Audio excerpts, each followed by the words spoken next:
yang biasa apa? Menyediakan makanan untuk kami setelah Jumat, ya kan?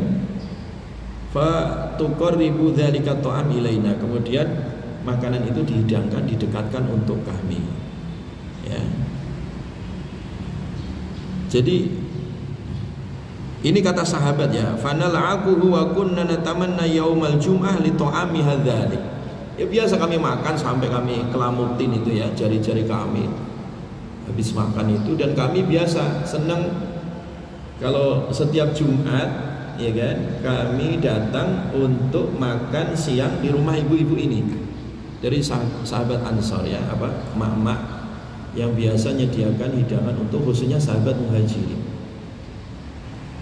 Itu setiap hari apa tadi? Jumat. Nah, orang Indonesia kemudian istilahnya diganti dengan istilah Jumat berkah. Paham ya? Bagus itu, tradisi sahabat dulu.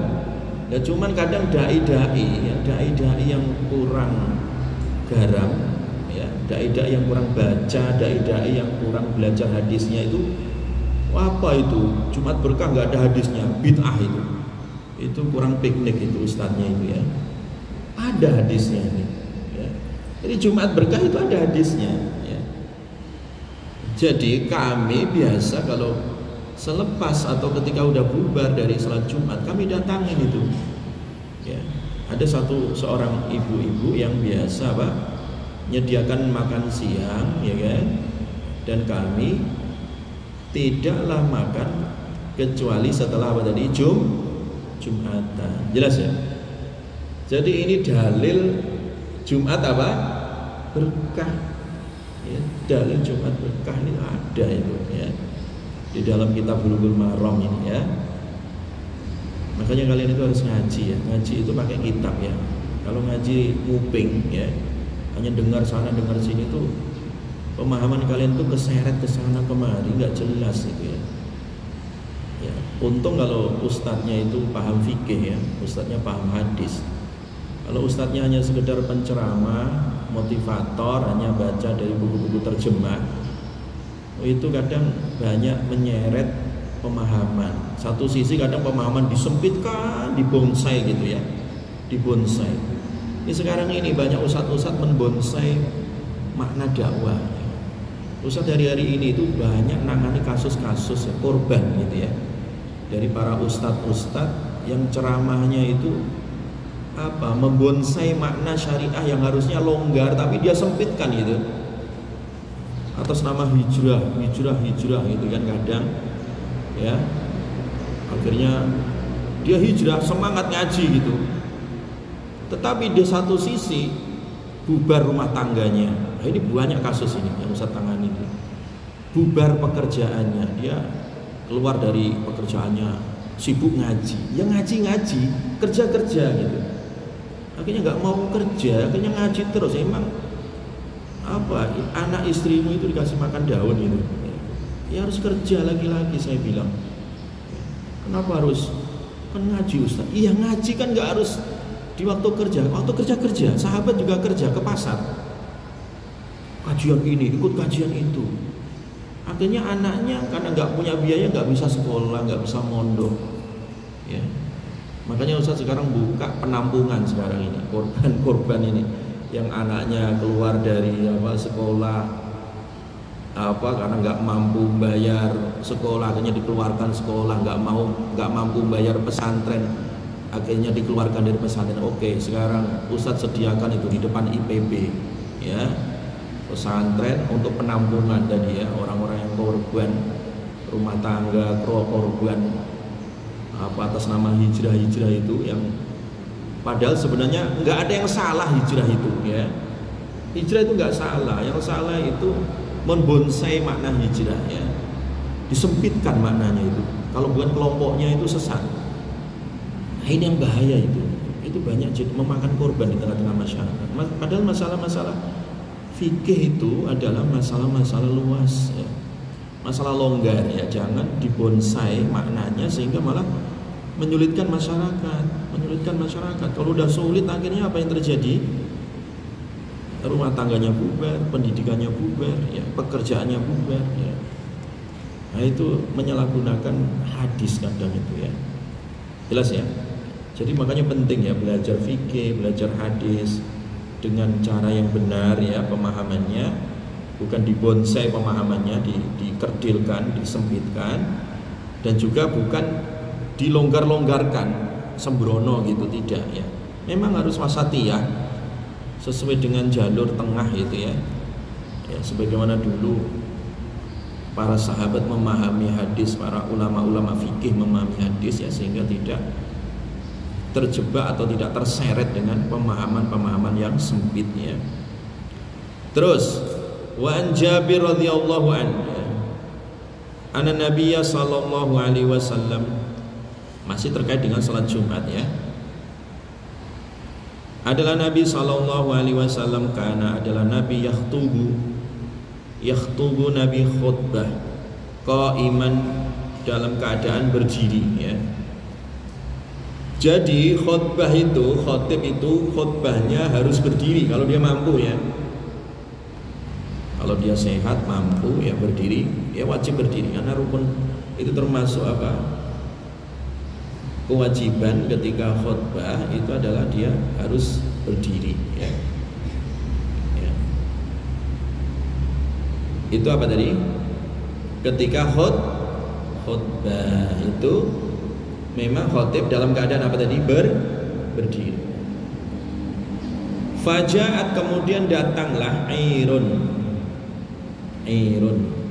itu ontan ya, pedagang ya, saudagar yang bawa onta, bawa dagangan ya. Minas Syam, dari Syam ya. Syam itu ya sekarang Syria itu ya, Damaskus ya. Kalau dulu satu itu, Syam itu satu, sekarang jadi berapa negara itu ya. Syam itu berapa negara sekarang? Syria, kemudian Lebanon, terus sekitarnya itu ya. Kalau dulu Syam itu satu ya, kalau sekarang jadi beberapa negara ya. Nah datanglah ini ontan itu artinya orang yang membawa onta plus bawa dagangan, itu namanya air ya, pedagang lah ya.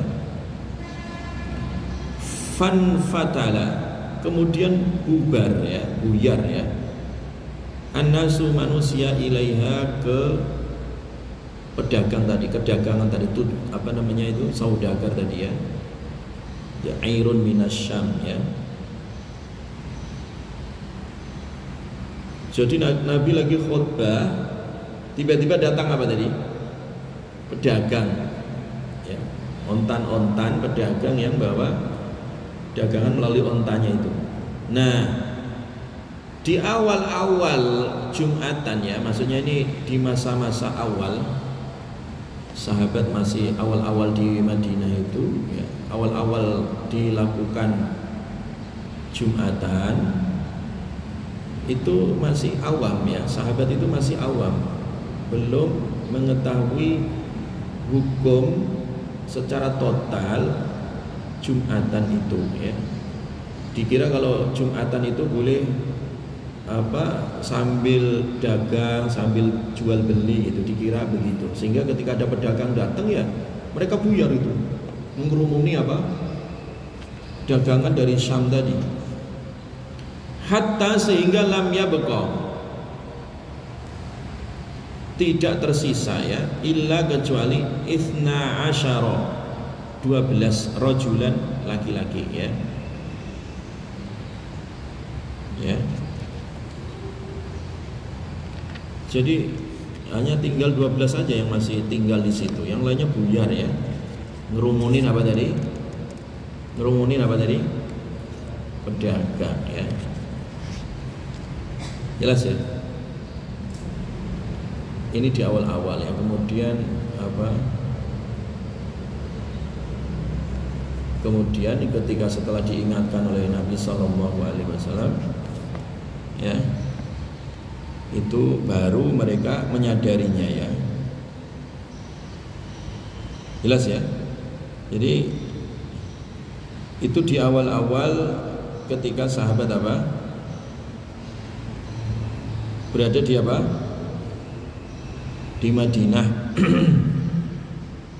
ya kan? Berada di apa? Di Madinah. Di awal-awal Nabi mendirikan sholat Jumu'ah ya. Karena belum tahu ya nggak ada masalah waktu itu ya.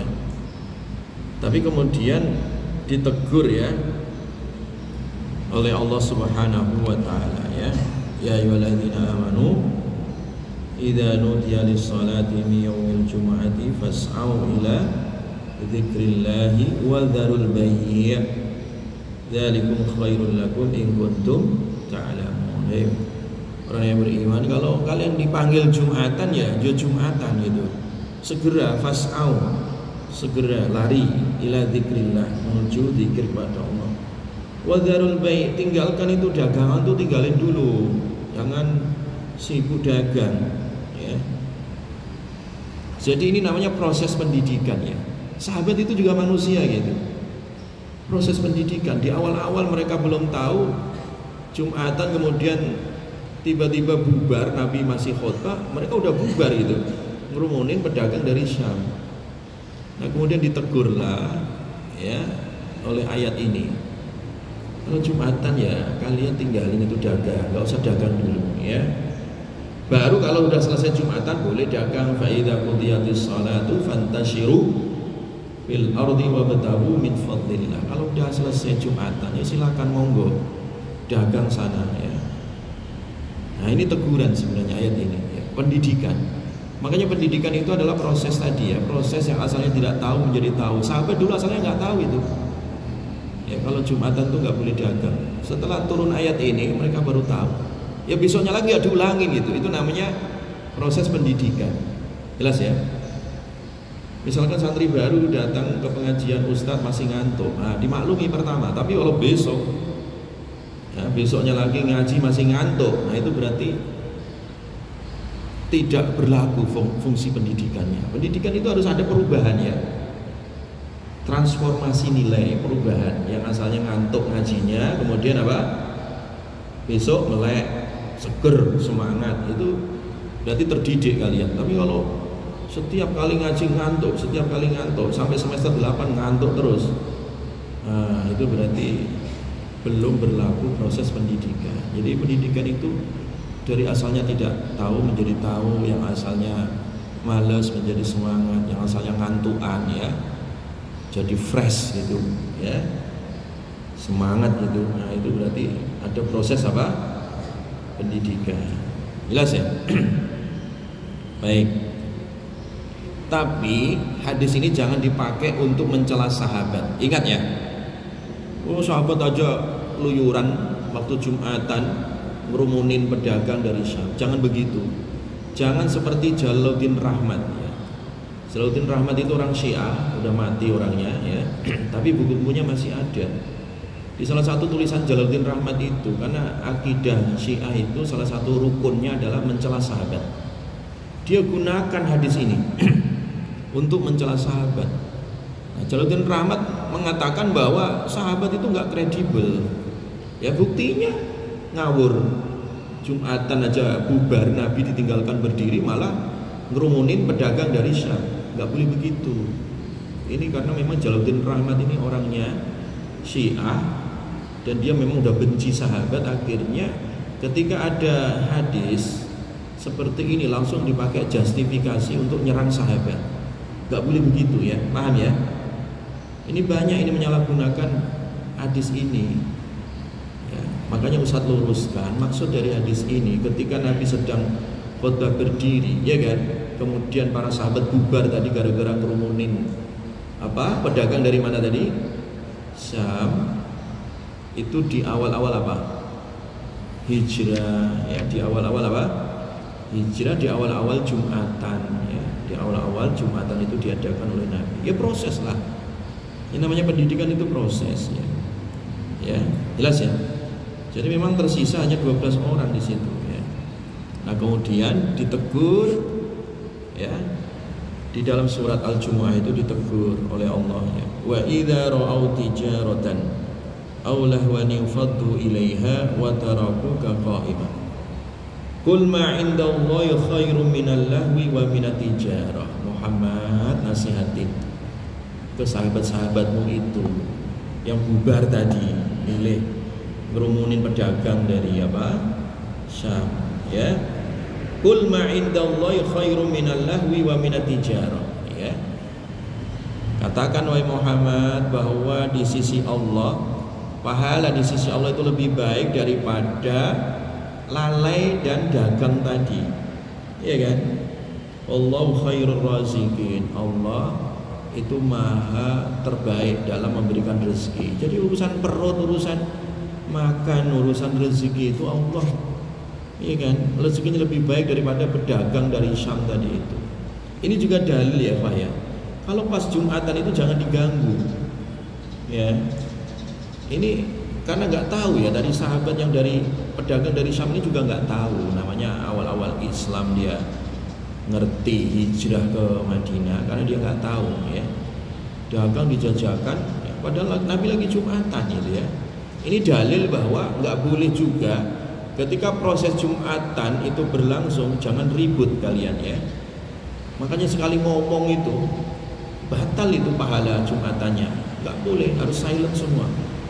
Ada mainan HP batal juga itu Jumatannya itu. Ada nggak yang masih mainan HP? Lagi Jumatan malah main game itu, ya. Ketimbang ngantuk katanya. Ya nggak ada yang benar, ngantuk nggak benar, main game juga nggak benar ya.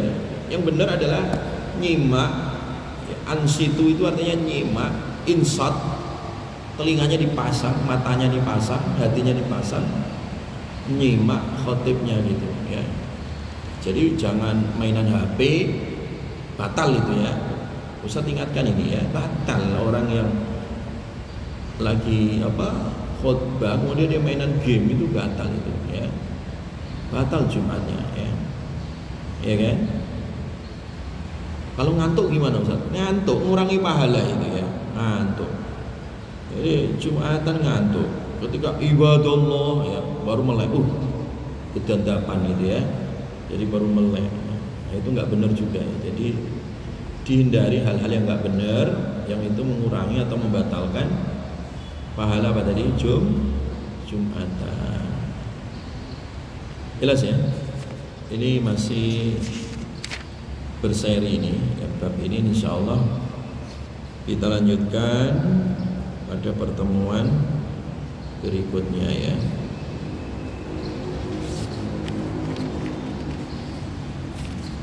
Wallahu a'lam bishawab. Subhanakallahumma bihamdika asyhadu an la ilaha illa anta astaghfiruka. Assalamualaikum warahmatullahi wabarakatuh.